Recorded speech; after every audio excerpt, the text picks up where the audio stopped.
After the real estate bubble burst, revisions to FHA condo rules caused many condo sales to fall through or sell for much lower prices. But new changes could fix all that. Here with everything you need to know is a lifestyle lawyer and your advocate, Shari.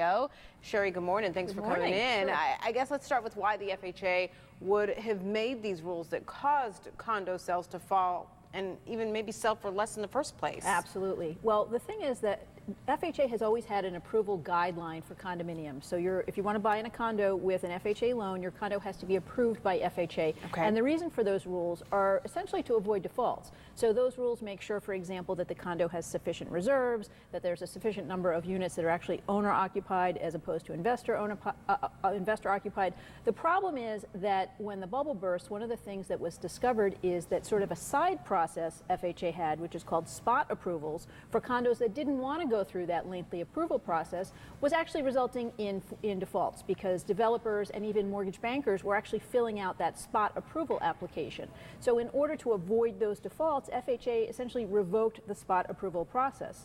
This really must have had a big impact in areas where there are a lot of condos out there, especially Florida. I mean, we know what this is. Yeah, it's been largely off the radar screen, but the fact of the matter is that FHA loans for condominiums are down by almost 80% since this spot approval process has been revoked. And one of the side effects of that, Halani, is that non-FHA approved condos, the prices across the country have actually dropped by about $25,000 compared to FHA approved condos. So that's impacting especially regions where there are a lot of condominiums. It's also especially impacting lower income buyers, including first-time buyers, because those folks tend to buy condos. They are less expensive and there's no exterior maintenance. They can manage that. It's also impacting older folks, because if you're an older senior citizen and say you want to get a reverse mortgage and you live in a condo, 95% of reverse mortgages are FHA loans. So it's having a huge impact, including trickling down to the surrounding home values.